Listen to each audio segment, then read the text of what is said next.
Hello friends, my name is Dr. Anil. I'm the Chief Physiotherapist and the founder of Physiotherapy Healthcare Takers Private Limited. Welcome to our channel Healthcare Takers. हमारी आज की जो video है वो है shoulder joint series की second video. इस video में मैं आपको शोल्डर पेन से रिलेटेड सारे के सारे साइन और सिम्टम्स बताऊंगा और जो हमें कॉमनली हमें जो इंजरीज हो जाती हैं या जो हमें शोल्डर पेन होता है उसके बारे में आपको बताऊंगा। बहुत इस वीडियो को एंड तक देखिएगा, बहुत ही नॉलेजेबल वीडियो होने वाली है। चलिए शुरू करते हैं।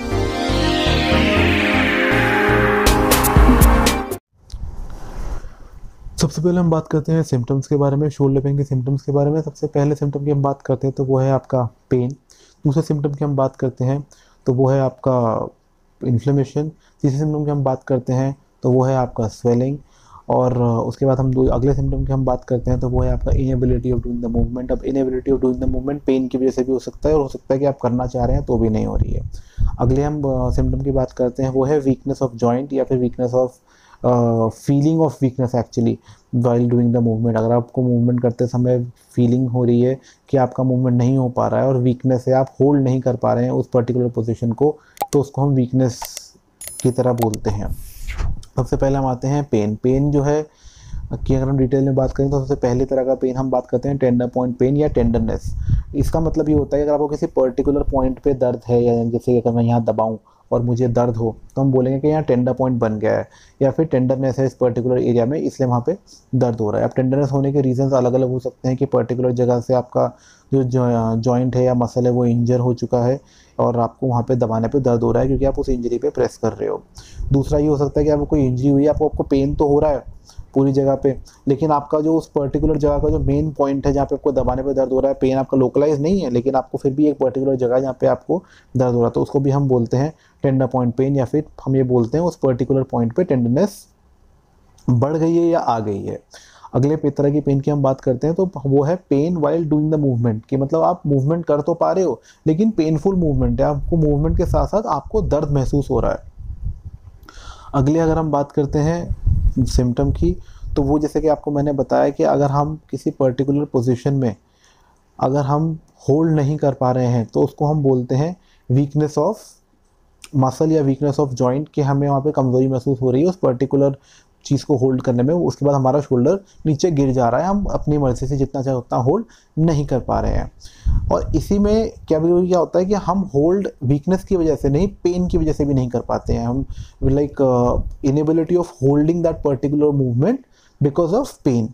तो ये भी एक तरह का पेन, ये भी एक तरह का सिम्टम है कि इसमें भी आपको पेन महसूस होता है आप पर्टिकुलरली ये करते समय। अगला हम बात करते हैं स्वेलिंग। स्वेलिंग जैसे सब जानते हैं, अगर आपका जॉइंट स्वेल हो रखा है, स्वेल आपके सूजा हुआ है तो वो इस कैटेगरी में आएगा। फिर उसके बाद आता है इन्फ्लेमेशन। इन्फ्लेमेशन का मतलब आपका जॉइंट जल रहा है, एग्जैक्टली वो इन्फ्लेम ही हो रहा है। तो वो तब होता है जब आपकी पर्टिकुलरली मसल इरिटेट हो रही हो या फिर इम्पिंजमेंट हो गया हो या फिर आपको पर्टिकुलरली उस जगह पे आपकी मसल बहुत ज़्यादा इरिटेट हो गई है और उसको रेस्ट की ज़रूरत है। तो उस स्किन केसेस में भी कई बार मसल इन्फ्लेम हो जाती है रिपीटेड मूवमेंट की वजह से, ये रिपीटेड वियर एंड टेयर की वजह से। एक सिम्टम जैसे मैंने आपको वही बताया था कि inability of doing the movement, तो उसमें पहला तो मैंने आपको बता दिया था कि inability of doing the movement due to pain, के दर्द इतना है कि आप मूव नहीं कर पा रहे हैं, वो फ्रैक्चर्स वगैरह के केस में ज़्यादा होता है। उसके अलावा हम बात करते हैं कि inability of doing the movement वो कब कैसे होता है, अगर आपको कोई नर्व इंजर हो जाए तो आपका क्या होता है, आपका ब्रेन सिग्नल तो दे रहा है आपकी उस नर्व तक, बट वो नर्व उसको पकड़ नहीं पा रही है और आपको मूवमेंट नहीं करा पा रही है क्योंकि वो नर्व डैमेज हो गई है उस पर्टिकुलर एरिया से।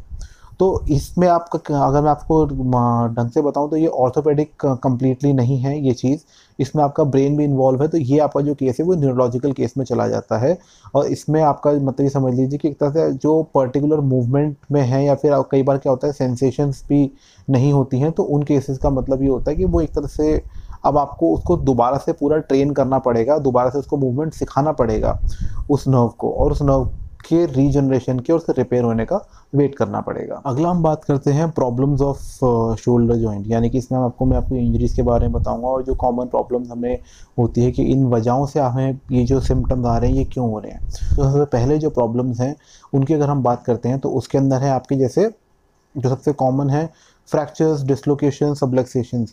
ये ऐसे चीज़ें हैं जो बोन लेवल पे होते हैं, जिनका अगर फ्रैक्चर जब होता है तो उसको हमें वेट करना पड़ता है कि वो इतने समय तक रिपेयर होगा, बोन के रिपेयर होने का वेट करना पड़ता है, उसके बाद हमें और इस पूरे समय के दौरान हमें उसको रिहैबिलिटेट करना होता है फिजियोथेरेपी के से। दूसरा होता है डिसलोकेशन, यानी कि जब शोल्डर अपनी जगह से खिसक जाता है, उसका उसमें क्या होता है, जब शोल्डर अपनी जगह से खिसक जाता है तो फिर हमें उसको दोबारा, या सर्जन जो है उसे रिलोकेट करते हैं, कभी कभी सर्जरी भी करनी पड़ती है रिलोकेट करने के लिए। तो जब उसे रिलोकेट करते हैं उसके बाद उसको दोबारा फिर उससे भी रिहैबिलिटेशन के फेज से गुजरना पड़ता है। तीसरा होता है सबलैक्सेशन। सबलैक्सेशन की बात करें तो उसमें भी हम उसको दोबारा अपनी पोजीशन पे लाके और उसको रिहैबिलिटेट करते हैं। ये तो आपकी है सबसे कॉमन, जो कि मतलब ये मेजर आपकी इंजरीज हैं कि जो आपके बोन के लेवल पे हैं या जॉइंट के लेवल पे हैं।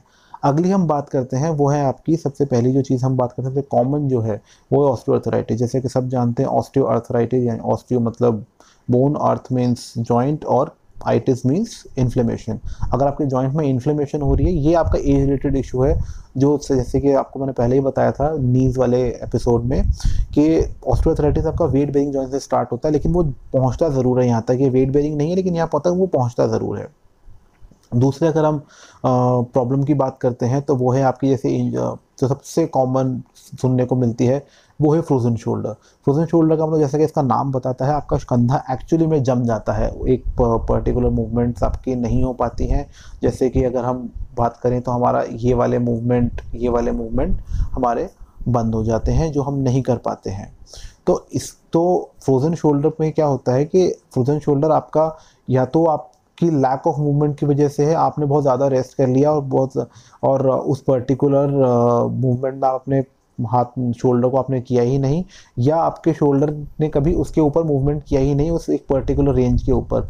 तो क्या होता है कुछ समय के बाद वो रेंज ही कम हो जाती है, फिर उसे हमें फ्रोजन शोल्डर की तरह ही ट्रीट करना पड़ता है। उसके अलावा अगर मैं आपसे बात करूं तो ये जो फ्रोजन शोल्डर है ये कई बार दूसरी कंडीशंस की वजह से भी होता है, जैसे डायबिटिक पेशेंट में ज़्यादा देखने को मिलता है, या कभी आपको फ्रैक्चर हो गया और काफ़ी समय तक आपने अपने शोल्डर को इमोबिलाइज कर रखा है, या फिर डिसलोकेशन की वजह से आपने उसको इमोबिलाइज कर रखा है। तो कभी क्या होता है प्रोलॉन्ग इमोबिलाइजेशन की वजह से भी जब आपका शोल्डर ठीक भी हो जाता है तो उसके बाद उसमें फ्रोजन शोल्डर हो जाता है। या फिर कभी आपका एल्बो में भी अगर आपको फ्रैक्चर है तो हमें उसको काफ़ी दिनों तक इमोबिलाइज करके रखना पड़ता है, तो उसी वजह से क्या होता है कि फ्रैक्चर हमारा एल्बो में है लेकिन शोल्डर भी इमोबिलाइज है। तो जब वो इमोबिलाइज होता है काफ़ी लॉन्ग ड्यूरेशन तक के लिए, प्रोलॉन्ग जब उसका इमोबिलाइजेशन होता है तो इसकी वजह से भी उसमें फ्रोजन शोल्डर हो जाता है।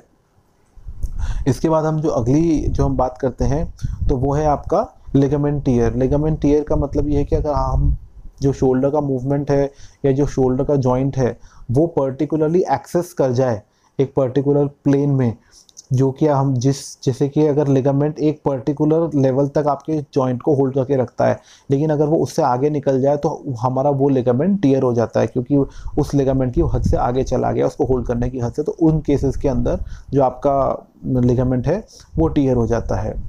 डिसलोकेशन में बहुत कॉमन होता है, फ्रैक्चर्स में भी ये बहुत कॉमन होता है। अब लिगामेंट के अंदर टियर 3 तरह के होते हैं, जैसे कि हम आपको पहले भी कई बार बताया है, ग्रेड 1, 2 और 3। ग्रेड 1 जो तरह का टियर होता है वो आपका ऑटोमेटिकली रिपेयर हो जाता है, आपको थोड़ा से कुछ दिनों के लिए रेस्ट करना होता है। ग्रेड 2 भी आपका काफ़ी तक रिपेयर हो जाता है, आप अपने रेस्ट करके रिहैबिलिटेशन करके कंजर्वेटिव अप्रोच से ठीक हो जाता है, यानी कि ऑपरेशन के लिए आपको जाने की ज़रूरत नहीं है। ग्रेड 3 की अगर मैं आपसे बात करूँ तो ग्रेड 3 में आपको ऑपरेशन के लिए जाना पड़ेगा।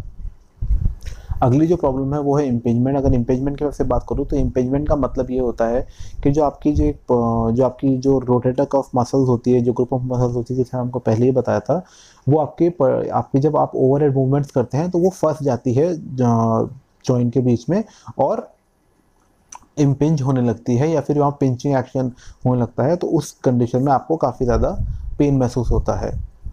दूसरी चीज़ों की मैं से बात करूं, जैसे कि मैं आपको बताया था अभी सिम्टम्स में, inability of doing the movement. जैसे कि अगर कोई नर्व इंजर हो जाए, यानी कि मैं आपसे नर्व इंजरी की बात कर रहा हूं, अगर आपकी कोई नर्व इंजर हो जाए किसी एक्सीडेंट की वजह से या फिर किसी पर्टिकुलर इंसिडेंट की वजह से, तो उन केसेस में क्या होता है, आपके जो शोल्डर है, शोल्डर के अंदर या तो सेंसेशंस चली जाती हैं, या आपकी जो मूवमेंट होती है वो आप चाहकर भी नहीं कर पाते, क्योंकि ब्रेन वहाँ तक जो सिग्नल भेज रहा है वो पहुँच नहीं रहा है।